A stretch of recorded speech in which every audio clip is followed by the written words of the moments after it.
오늘 말씀은 구약 성경 느헤미야 제13장입니다. 오늘 말씀을 전체 다 읽어야 되지만 절수가 길기 때문에 구분 읽겠습니다. 먼저 13장 3절입니다. 읽겠습니다. 백성이 이 율법을 듣고 곧 섞인 무리를 이스라엘 가운데서 모두 분리하였느니라. 그 다음에 12절입니다. 이에 온 유다가 곡식과 새 포도주와 기름의 11조를 가져다가 곡간에 들이므로. 또 마지막 22절 읽겠습니다. 내가 또 레위 사람들에게 몸을 정결하게 하고 와서 성문을 지켜서 안식일을 거룩하게 하라 하였느니라. 내 하나님이여 나를 위하여 이 일도 기억하시옵고 주의 크신 은혜대로 나를 아끼시옵소서. 아멘. 사랑과 축복의 메시지 나눕니다. 사랑과 축복합니다. 사랑과 축복합니다. 예, 감사합니다. 오늘은 구약성경 느헤미야서 13장 3절과 12절, 22절 전체 내용을 통해서 느헤미야의 신앙개혁이라는 제목으로 말씀을 선포하고자 합니다. 여러분, 지금으로부터 505년 전인 1517년 10월 30일에는 우리 기독교 역사에 획기적인 대변화가 있었는데 그건 바로 종교개혁이 일어났던 날입니다. 그 당시 마르틴 루터라는 신부는 타락과 부패로 얼룩진 이 중세시대의 상징과도 같았던 가톨릭 교회의 면죄부 판매에 대해 반대하면서 비텐베르그 대학 그 95개 조항의 방반문을 게재함으로 종교개혁의 횃불을 들게 된 것입니다. 그리고 그것을 계기로 해서 종교개혁을 시도하게 되었는데, 여러분, 개혁이라는 말은 잘못된 것을 개선해 나가는 과정을 개혁이라 그렇게 말할 것입니다. 그러니까 우리가 혁명이라면 기존의 질서를 완전히 뒤집어 버린 것을 말한다면 개혁은 고치는 것, 다시 말씀드려 처음 것을 다시금 찾아가는 것을 의미하는 것입니다. 그러니까 우리가 종교개혁이라 하면 기존의 질서를 완전히 무시하고 새로운 판을 짠다고 하는 그런 의미가 아니고, 한마디로 종교개혁은 성경으로 돌아가자고 하는 운동이 바로 종교개혁 운동이 된 것입니다. 그래서 이 종교개혁을 시도하면은 세 가지의 중요한 강령, 즉 세 가지의 중요한 정신이 있는데, 바로 첫째는 오직 성경, 즉 라틴어로 솔라 스크립투라고 말합니다. 오직 성경입니다.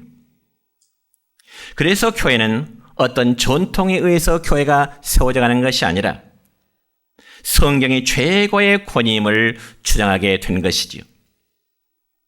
그렇지만 그 당시에는 성경을 아무나 읽을 수가 없었고요.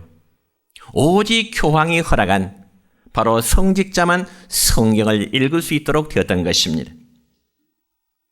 그러니 그 당시 일반 신자들은 성경을 읽을 수가 없고요. 오직 성경이 신부들이 읽어주는 성경을 귀로 들을 수밖에 없었던 것입니다. 뿐만 아니라 이 성경을 해석할 최종적인 권한은 바로 교황에만 있었던 것이죠. 그리고 교황의 신앙이나 도덕에 대해서 어떤 결정을 할 때는 교황의 말 한마디는 절대로 실수함이 없다고 하는 소위 교황 무호소를 주장하게 되었습니다. 그러다 보니 교황의 말 한마디는 그들에게 있어서는 하나님의 말씀과 동일시 여기게 된 것입니다.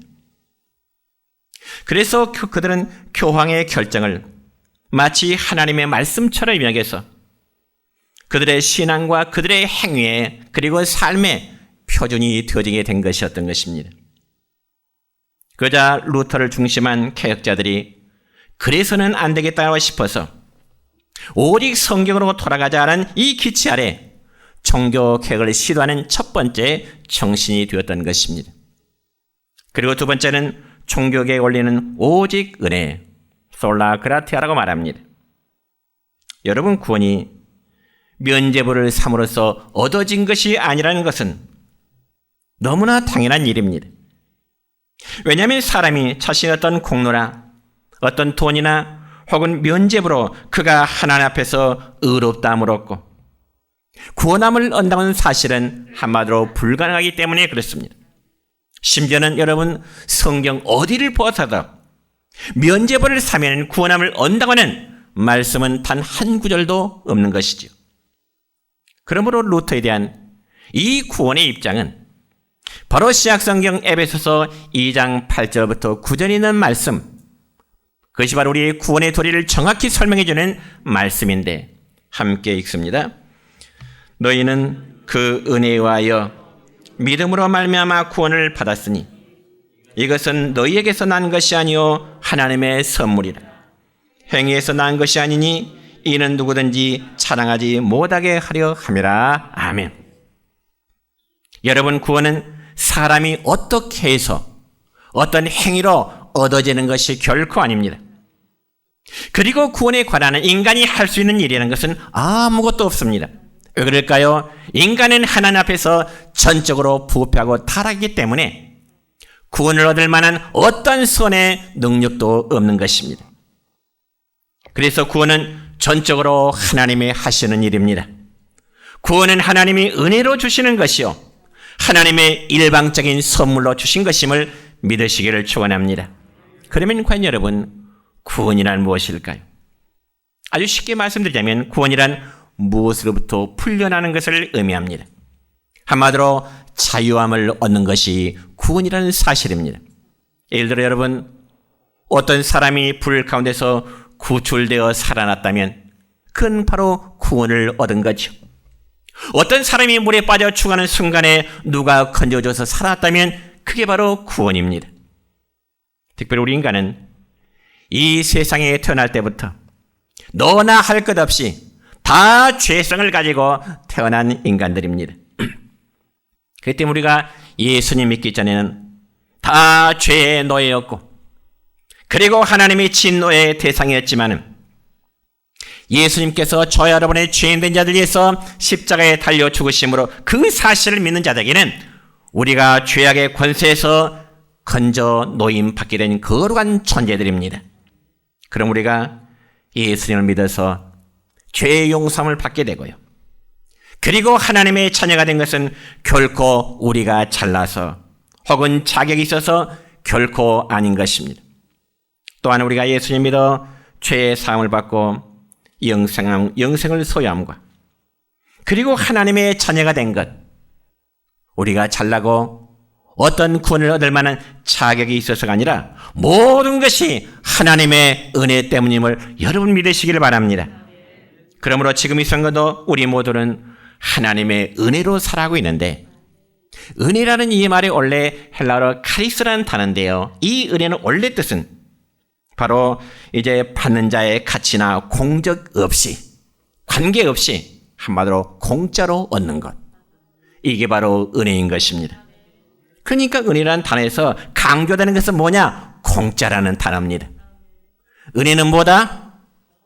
은혜는 뭐다? 공짜다. 믿으시기 바랍니다. 은혜는 내 행위에 성한 행위 때문이 아니라 은혜는 하나님의 공짜라는 사실입니다. 그렇지만 여러분, 우리가 공짜라고 해서 그 가치성이 낮은 것은 절대로 아닌 것입니다. 왜냐하면 여러분, 세상에 정말 귀하고 세상에 정말 생명과 직결된 것은 우리가 다 하나님으로부터 공짜로 부여받은 것입니다. 예를 들어 볼까요? 여러분, 공기를 돈 주고 마시는 분 계신가요? 아니면 햇빛을 돈 받고 이제 돈 주고 받는 분 계신가요? 아니잖아요. 모두가 공짜입니다. 그런데 만약 여러분, 우리가 공기와 햇빛을 돈 대고 받는다면 그건 돈으로 환산할 수 없는 엄청난 가치가 될 것입니다. 만약 그 소중하고 값 있는 것을 우리가 돈 한 푼 내지 않고 공짜를 받고 있는 것, 이것은 너무 귀하니까 하나님이 아예 우리에게 공짜로 주신 것입니다. 그와 마찬가지로 우리의 구원도 감히 돈으로 계산할 수 없는 것이기에 하나님은 우리에게 공짜로 주신 사실을 여러분 믿으시길 바랍니다. 그게 바로 하나님의 은혜라는 말입니다. 세 번째로 여러분, 종교개혁의 세 번째 원리는 오직 믿음으로입니다. 솔라 피데입니다. 여러분, 로마서 1장 17절의 말씀 보면은 오직 의인은 믿음으로 말미암아 살리라, 이런 말씀이 있습니다. 그래서 당시의 종교개혁자 마르틴 루터는 당시 천주교의 가르침대로 아무리 선행을 위해서 힘써봤지만은 마음 깊은 곳에 참된 평화, 마음 깊은 곳에 자신이 의인이라는 사실을 깨닫지를 못했습니다. 아무리 선을 행하지만은 자신이 죄 용서받는 의인이라는 사실 확신이 없었어요. 그래서 이 마르틴 루터 신부가 로마서의 말씀을 깊이 연구하는 가운데 로마서 1장 17절을 이 말씀에 자신의 삶이 완전히 바뀌어지게 됩니다. 무슨 말씀 때문일까요? 의인은 믿음으로 말미암아 산다는 이 말씀입니다. 오직 의인은 믿음으로 말미암아 살리라. 이것이 바로 구원의 진리입니다. 그래서 바울의 마음속입니다. 마르틴 루터의 마음속에 그때야 죄 용서받는 자신이 하나 앞에 의인이라는 확신, 그리고 구원받은 기쁨을 고백하게 된 것입니다. 그렇습니다. 하나님께서는 인간의 노력과 공로를 우리에게 요구하심이 아니고요, 우리를 대신 죽으신 예수 그리스도를 믿으라는 것입니다. 하나님이 저와 여러분에게 요구하시는 이 사실은 예수를 믿으라는 것입니다. 그래서 누구든지 예수님을 믿으면 죄의 용서를 받게 되고 영원한 생명을 받게 됨을 여러분 믿으시길 바랍니다. 그래서 참된 믿음이란 이 세상에서 그 누구도 또 그 무엇도 나의 신앙이 될 수가 없고 여러분의 신앙이 될 수가 없고 오직 그리스도만이, 오직 하나님만이 바로 우리가 신뢰하고 의지할 분, 그분은 우리에게 구원을 이루신 분이심을 믿으시기를 축원합니다. 그러므로 여러분, 중세시대의 종교개혁을 싫어하면서 강조했던 이 세 가지의 정신은 오늘날 우리의 개신교의 기본이 되고 있습니다. 그렇다면 우리는 이제 방금 전에 읽은 느헤미야서의 말씀을 보면서 느헤미야를 통한 이스라엘 백성들의 신앙 계획이라는 말씀을 우리는 얻고자 합니다. 여러분, 시대적으로 보자면 북쪽 이스라엘은 주전 722년에 아수르란 나라에서 패망을 당하게 되었고요, 남쪽 이스라엘 유다는 주전 586년에 바벨론이라는 나라에서 패망을 당하게 되었습니다. 그로 인해서 남북 이스라엘은 오랜 세월 동안에 이방 나라 민족들에게서 다스림을 받게 되고요, 또 이방 나라의 포로로 끌려간다는 대부분 이스라엘 백성들 가운데 귀족들이거나 혹은 백성의 지도자급들이었습니다. 그러자 바벨론으로 끌려가 포로 생활하게 된 이스라엘 백성들은 나름대로 신앙생활을 한다는 자들이었지만 여러 가지 여건상 자기의 나라가 아니고 이방 나라에 끌려간 이스라엘 백성들은 하나님을 제대로 섬길 수가 없었습니다.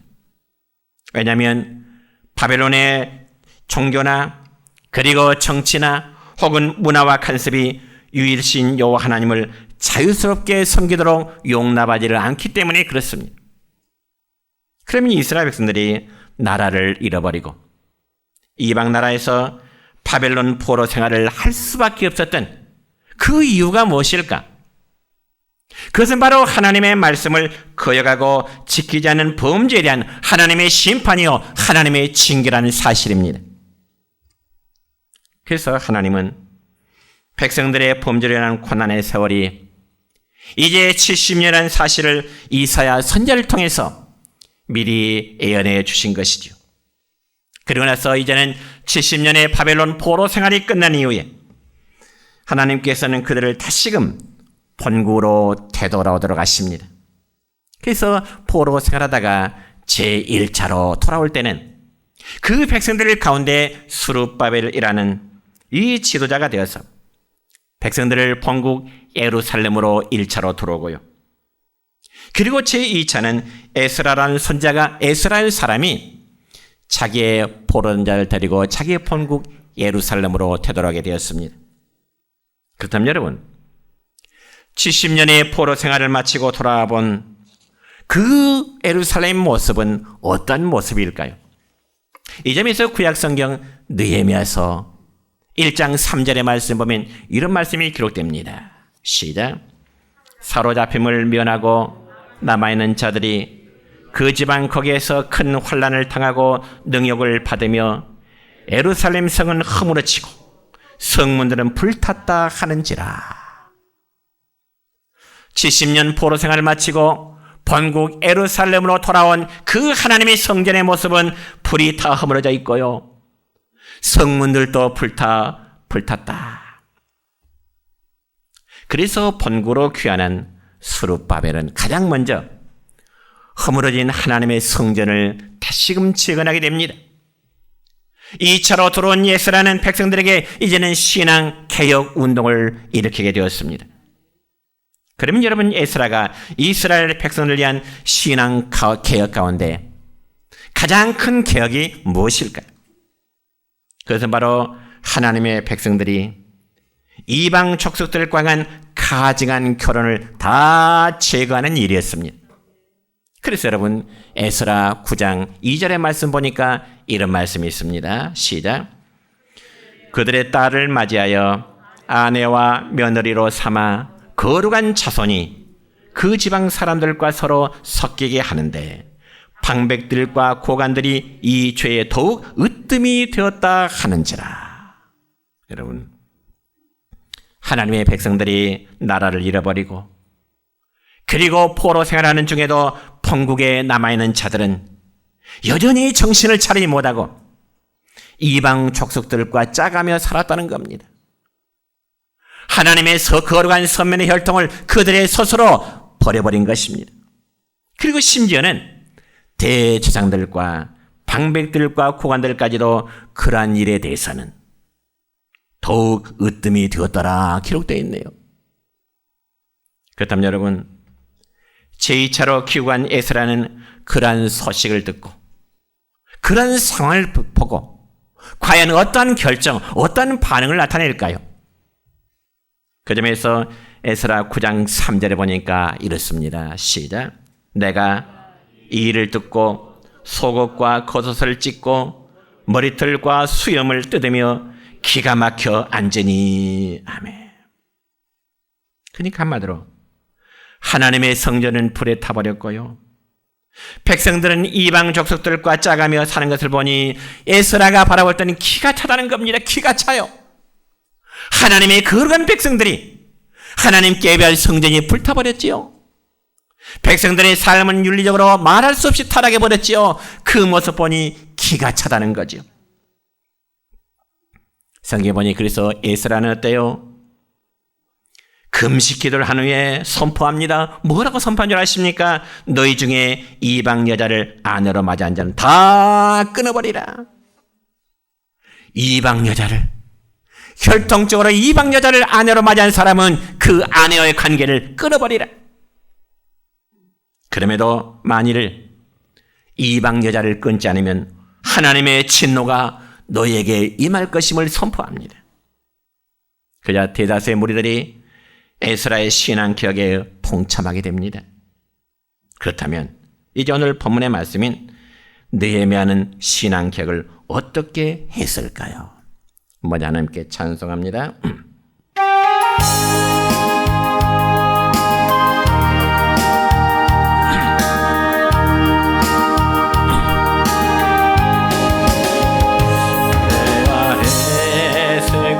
것이 없나니 이 죄인 살리신 주 보라 새롭게 되니 비조물 주의 놀라운 권능 찬양하세 우리 주 오 주여 영광 받으소서 새롭게 하소서 새롭게 하소서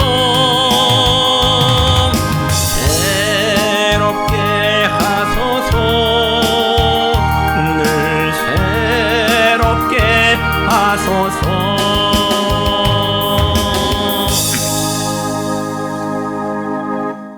여러분, 느헤미야 13장 전체 내용을 보면은 느헤미야 선지자는 4가지의 신앙 계획을 강조했는데 이 시간 3가지만 먼저 말씀드립니다. 첫째는 성전을 깨끗이 하라는 계획이었습니다. 본문 3절의 말씀이 읽습니다. 시작. 백성이 이 율법을 듣고 곧 섞인 무리를 이스라엘 가운데서 모두 분리하였느니라. 아멘. 여러분, 이 말씀 보면 백성들은 느헤미야를 통해서 하나님의 말씀을 들은 이후에 섞인 무리들을 이스라엘 가운데서 모두 분리했다. 섞인 무리들. 그러면 과연 여기 섞인 무리들은 누구를 가리킬까요? 그것은 바로 이들은 이스라엘 백성들 사이에 머무르면서 결통적으로 이스라엘 백성들이 아니고 애굽에 살았던 사람들인데 이들은 형식적으로 성전의식에 참여하고 이스라엘 백성의 행세를 했던 무리들입니다. 우리가 구체적으로 더 알자면 여러분의 구약성경 출애굽기 12장의 말씀 보면 이스라엘 백성들이 애굽 땅에 빠져나올 때 애굽 사람으로서 이스라엘 백성들과 함께 출애굽했던 무리들입니다. 그러니까 그 당시 그들은 이스라엘 백성들에게 아무런 문제가 되지 않았고 초기에는 매우 협조적이었습니다. 그렇지만 여러분, 그들이 포로 생활을 끝나고 돌아올 당시 이 섞인 무리들, 원래 이집트 출신의 사람들은 이방의 풍습을 끌어서 여호와의 신앙을 훼손하고자 했던 사람들입니다. 한마디로 이방인의 본색이 드러난 거죠. 그러므로 느헤미야는 백성들 가운데 섞인 무리들, 이런 자들을 다 찾아내서 강제적으로 쫓아내라. 왜냐하면 만약에 그들을 그대로 둘 경우에, 함께 생활할 경우에 또다시 하나님의 성전이 더럽힘을 받을 수 있기 때문에 그런 것입니다. 그러니까 한마디로 성전의 순결성을 유지하고자 하는 것이죠. 여러분, 특별히 과거나 오늘날이나 우리들의 신앙생활에서 가장 중요한 것은 진정성과 순결성인 것입니다. 그렇기 때문에 신앙에 있어서 가장 위험한 것은 영적인 간음과 혼음인 것이죠. 여러분, 특별히 세상에서도 간음의 행위는 가정 파괴의 주범으로 그런 인식을 우리가 갖고 있습니다. 또 사실이 그렇고요. 그와 마찬가지로 하나님의 사람이 하나님도 섬기고 그리고 귀신과 우상도 함께 섬기는 행위, 바로 영적인 간음 행위요, 혼음의 행위가 되는 것입니다. 그래서 그런 행위는 하나님의 진노를 받을 수밖에 없다고 성경에 말씀하고 있습니다. 여러분, 우리가 10계명 가운데 가장 첫 번째 계명이 뭔가요? 너는 나 외에는 다른 신들을 내게 두지 말라 말씀하십니다. 이건 다시 말씀드려서 하나님 외에 다른 신을 절대로 함께 섬겨서는 안 되는 의미입니다. 그러면서 만약 우리 안에 하나님 외에 다른 신을 함께 섬기지 않다면 이것이 바로 영적 간음의 행위요, 하나님의 성전을 더럽히게 되는 그러한 모습인 것입니다. 여러분, 신약성경 고린도전서 3장 16절과 17절 말씀 보면 이런 말씀이 있습니다. 시작. 너희가 하나님의 성전인 것과 하나님의 성령이 너희 안에 계시는 것을 알지 못하느냐? 누구든지 하나님의 성전을 더럽히면 하나님이 그 사람을 멸하시리라. 하나님의 성전은 거룩하니 너희도 그러하니라. 여러분, 우리 각자는 하나님의 성전입니다. 믿으시기 바랍니다. 각자가 하나님의 성전입니다. 그러니까 우리 삶이 하나님의 성전다운 삶을 살지 못하면 곧 하나님의 영광을 가리우는 모습과 마찬가지인 것입니다. 우리 안에 하나님의 성령이 거하시기 때문에 우리는 하나님의 성전입니다. 그렇기 때문에 우리 안에 계신 하나님의 거룩한 성령님을 위하여 내 마음의 성전이 더럽혀져서는 안 되는 것입니다. 그러면 만약 우리 마음의 성전을 더럽히게 되면 성경에는 뭐라고 말씀하신가요? 하나님께서 멸하시리라 말씀하십니다. 그러니까 우리가 종교적으로나 그리고 도덕적으로 범죄할 때 우리 안에 하나님의 성전을 더럽히게 되는 것과 마찬가지인 것입니다. 그와 마찬가지로 여러분, 과거 이스라엘 백성들이 쉽게 무너지는 부분의 죄가 무엇이냐? 이방인들과의 결혼이었습니다. 그러니까 그들은 성경의 원리에 따라 결혼하지 아니하고 자기의 마음대로, 그리고 세상의 풍습대로 이성을 만나서 결혼하게 된 거죠. 그래서 느헤미야는 이스라엘 백성들에게 하나님의 성전인 자신의 내면들을 깨끗이 하라는 개혁을 첫 번째는 시도하게 된 것입니다. 두 번째는 느헤미야 선지자는 모든 백성들에게 11조를 철저히 드리라는 개혁을 했습니다. 오늘 본문 12절의 말씀입니다. 시작. 이에 온 유다가 곡식과 새 포도주와 기름의 11조를 가져다가 곡간에 드림으로 아멘. 여러분, 이 말씀 보면 느헤미야의 신앙 개혁으로 인해서 모든 백성들이 11조를 여호와의 곡간에 드렸더라, 이런 말씀이 있습니다. 그렇다면 여러분, 그 이전에는 안 드렸단 말일까요? 그렇습니다. 예루살렘에 남아있던 자들은 하나님의 성전이 파괴됨으로 인해서 하나님을 섬기는 신앙생활이 중단될 수밖에 없었습니다. 그리고 심지어는 대제사장들까지도 이방 여인을 아내로 맞이하게 되었고, 성전 제사를 돕던 레인들도 다 제각각 뿔뿔이 흩어져 버리고야 말았습니다. 그렇지만 에스라에 의해서 하나님의 성전이 재건되고 느헤미야를 통해서 신앙개혁이 이루어짐으로 해서 다시금 성전 예배가 시작될 때 느헤미야는 백성들에게 다시금 여호와 앞에 11조를 드려라 선포합니다. 왜냐하면 11조는요, 제사장들과 그리고 성전을 섬기는 레인들을 위한 생활의 기업이 되었기 때문에 그렇습니다. 그럼에도 불구하고 백성들이 하나 앞에 11조를 드리지 아니함으로 인해서 11조로 생활을 유지했던 레위 사람들의 생활고를 위해서 자연스럽게 하나님의 성전을 떠나버릴 수밖에 없습니다. 성전 예배가 중단되어 버려요. 제사장들이 할 일이 없어요. 레위인들이 할 일이 없어요. 제각각 살 길을 위해서 성전 떠나버렸던 그들이 다시금 되돌아오니 백성들에게 11조를 드리도록 고면합니다. 그러다 보니 여러분, 이스라엘 백성들의 영적인 회복 문제도 차질이 생겨날 수밖에 없겠죠. 레인이 없으면 하나 앞에 제사를 드리지 못할 뿐만 아니라 종교적인 행사도 할 수 없기 때문에 그렇습니다. 그럴 경우에 여러분, 외형적으로는 허물어졌던 예루살렘 성전과 성벽이 다시금 재건되고 회복됐다 할지라도 정말 성전 안에서의 참 예배가 없다면 내면적으로는 하나님께서 그의 백성들과 함께 계시질 않아서 한마디로 영적 공동화 형상이 생겨날 수밖에 없었던 것입니다. 그렇게 되자 오늘 본문 10절의 말씀을 보면 이렇게 기록됩니다. 시작. 내가 또 알아본즉 레위 사람들이 받을 몫을 주지 아니하였으므로 그 직무를 행하는 레위 사람들과 노래하는 자들이 각각 자기 밭으로 도망하였기로 그랬습니다.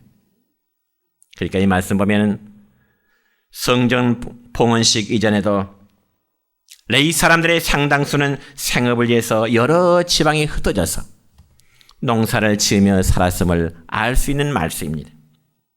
그런데 그들 중 많은 사람들이 이제는 11조를 성실히 내겠다는 백성들의 다짐을 믿고서 다시금 예루살렘으로 돌아왔지만은 또다시 11조를 드리는 성도들의 손길이 끊어져 버리는 겁니다. 여러분, 실제로 레인들이 다시 성전으로 돌아와서 하나님께 드리는 예배가 회복되기 위해서는 당연히 그들의 생활을 뒷받침할 수 있어야 되는데 그게 뭐라고요? 11조 예물이었습니다. 그래서 느헤미야는 백성들이 다시금 제각각 11조를 드려라. 11조를 드림으로 그들의 신앙이 다시금 하나님을 향한 헌신의 삶을 살도록 당부하고 있는 것입니다. 그러자 백성들은 성경에 보니까 재물의 11조뿐만 아니라 재물의 11조뿐만 아니라 곡식의 11조 전부 하나님의 성전에 드리기를 시작하게 된 것입니다. 그때부터 하나님을 향한 예배가 회복되어지게 된 것입니다. 그러면 여러분, 구약시대나 오늘날이나 하나님께 드리는 11조는 하나님의 백성들이 하나님께 마땅히 드려야 할 의무이지 그건 선택상이 아닌 것입니다. 그래서 성도들이 하나님께 드리는 예물 가운데 11조는 가장 기본이요, 또한 그것이 하나님 앞에 복을 받을 수 있는 계기가 됨을 여러분 믿으시길 바랍니다. 그러면 여러분, 11조가 무엇일까요? 무엇이 11조일까요? 두 가지의 중요한 사실 여러분 분명히 알아야 됩니다. 첫째로 11조는 하나님의 것을 하나님께 돌려드리는 행위입니다. 그리고 두 번째는요, 11조는 만물의 주인이 하나님의 것임을 고백하는 행위입니다. 하나님의 것을 하나님께 돌려드리는 것이고, 이 세상 모든 만물이 하나님의 것임을 고백하는 신앙의 행위가 11조의 정의라고 말할 수 있습니다. 그렇기 때문에 여러분, 우리 성도들에게 있어서 11조 생활이라는 것은 믿음의 여부를 떠나서, 그리고 직분의 여부를 떠나서 당연히 드려야 하는 것입니다. 그럼에도 여러분, 신앙생활하면서 11조를 처음 드린다는 것은 물론 쉬운 일은 아닐 것입니다. 왜냐하면 모두가 자기 것으로 생각하기 때문에 그래요. 그만큼 사람이라면 어느 누구나 돈과 재물에 약합니다. 인정할 일이지요. 그래서 여러분, 신앙생활을 수십 년 해도 11조 생활을 안 하신 분들은 절대로 안 합니다. 몰라서가 아니에요. 몰라서가 아니에요. 그것은 바로 하나님의 것을 하나님의 것으로 인정하지 아니하는 개인의 욕심 때문에 그렇습니다. 그러한 욕심으로는 절대로 여러분 부유함에 이를 수가 없습니다. 성도 여러분, 11조라면 여러분이 생각할 때 많은 헌금의 액수를 생각할지 모르지만 그건 커다란 착각입니다. 여러분에게 만약 10,000원의 수입이 있었다면 그 중에 10분의 1인 1,000원은 여러분의 것이 아니라 하나님의 것입니다. 여러분의 10,000원의 수입이 있었다면 10분의 1인 1,000원을 하나님께 드린 것은 바로 정확한 11조의 원리가 되는 것입니다. 그래서 하나님 앞에 드리는 11조는 성경에 보니까 너희가 온전한 11조를 드리라 말씀하십니다. 온전하다 이 말은 대충이 아니고 정확한 11조를 의미하는 것입니다. 그런 반면에 11조를 드리지 않는 자에게, 11조를 드리지 않는 자에게 하나님은 뭐라고 말씀하지 아십니까? 내 것을 도둑질했다. 내 것을 도둑질했다. 성경대로 답을 해볼까요? 말라기서 3장 8절입니다. 시작. 사람이 어찌 하나님의 것을 도둑질하겠느냐? 그러나 너희는 나의 것을 도둑질하고도 말하기를 우리가 어떻게 주의 것을 도둑질하였나이까 하는도다. 이는 곧 11조와 봉헌물이라. 하나님 앞에 11조를 드리지 않을 때 너희는 내 것을 도둑질했다. 하나님, 그게 무슨 말이요? 내가 벌어서 내가 고생해서 번 돈인데 무슨 말이요? 항변해서는 안 된다는 거죠. 여러분 분명히 아십시다. 하나님께 11조를 드리지 않는 자는 하나님의 것을 도둑질하는 것과 마찬가지입니다. 제 소리가 자극적이신가요? 이는 저의 주장이 아니라 하나님의 말씀입니다. 방금 전에 말라기 3장 8절에 그렇게 말씀하죠. 그렇기 때문에 여러분, 11조는 미루어서는 안 됩니다. 나중에 한꺼번에 인다? 아니요. 그러므로 11조는 가장 먼저 구별해 두었다가 드린 것이 정말 원칙적인 11조 드린 자세임을 믿으시길 바랍니다. 이 점을 이 느헤미야는 모든 백성들에게 강조합니다. 하나님 앞에 모든 물질의 11조를 하나님께 드려라. 세 번째, 안식일을 철저히 지키라는 신앙 개혁을 느헤미야 선지자는 선포합니다. 자, 22절입니다. 시작. 내가 또 레위 사람에게 몸을 정결하게 하고 와서 성문을 지켜서 안식일을 거룩하게 하라 하였느니라. 아멘. 여러분, 느헤미야가 백성들을 대상으로 신앙 개혁을 하기 이전에 백성들은 안식일의 계명을 철저히 무시하고 있었습니다. 여러분, 그럴 수밖에 없는 것은요, 하나님의 성전이 파괴되어 버렸고요. 성전의 제사가 중단되어 버렸기 때문에 그들에게는 안식의 개념을 생각할 여지가 없습니다. 물론 이스라엘 백성들이 이처럼 안식일을 더럽혔던 경우는 이미 포로시던 이전에도 물론 비일비재했습니다. 그래서 여러분, 구약성에 보면 에레미야와 에스겔 선지자는 안식일을 범하는 죄를 가장 큰 죄 중에 하나라고 강조합니다.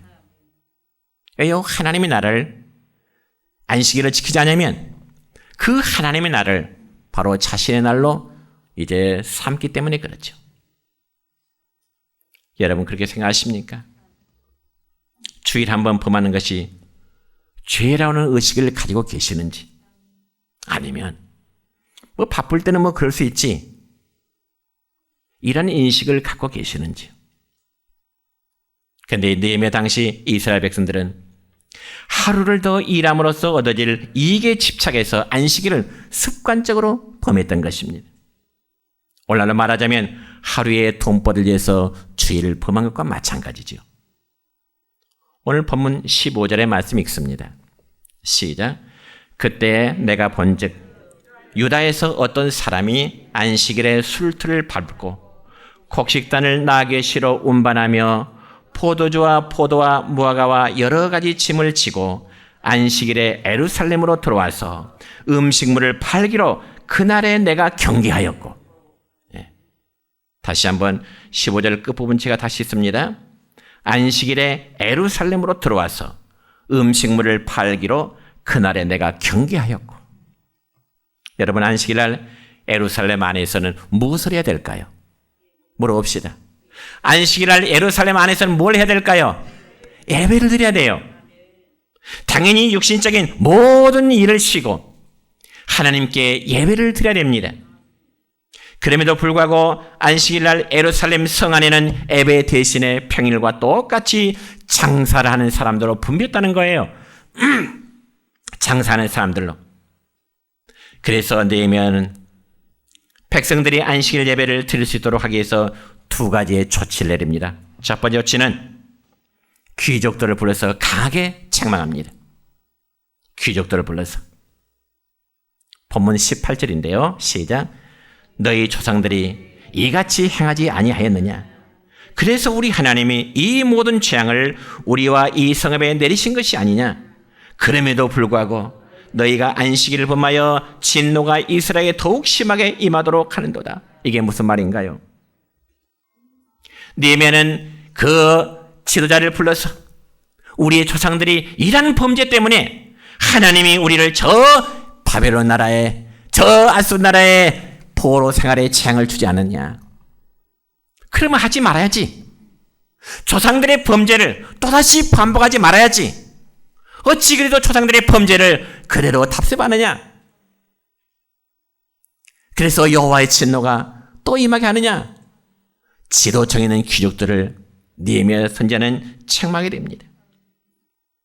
그리고 두 번째는 장사꾼들이 안식일 날에 예루살렘 성 안으로 들어오지 못하도록 성문을 딱 닫아라.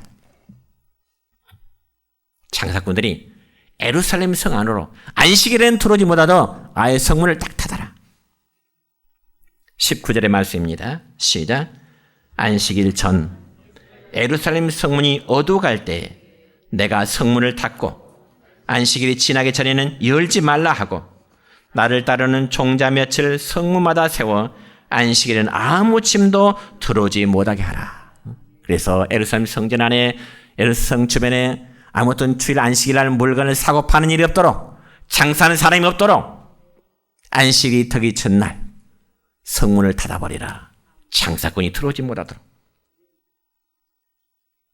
그래서 이러한 느헤미야 조치는 백성들을 향한 신앙의 개혁을 위해서 안식일을 준수하도록 경고하는 개혁입니다. 여러분, 구약의 안식일 개념은 바로 오늘 주일을 지키는 것과 마찬가지입니다.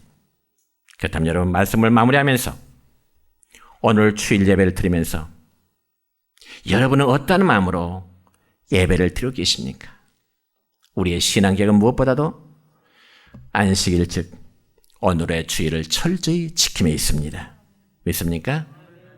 여러분의 그러면 과연 신앙이 개혁될 부분이 뭐가 있을까요? 여러분 각자에게는. 바라기는 마음의 성전을 깨끗이 하십시다. 하나님의 것을 하나님께 돌려드리는 11조 드리는 신앙의 개혁이 여러분에게 있어야 됩니다. 주의를 철저히 지키는 신앙의 개혁이 여러분의 있기를 주님의 이름으로 축원합니다.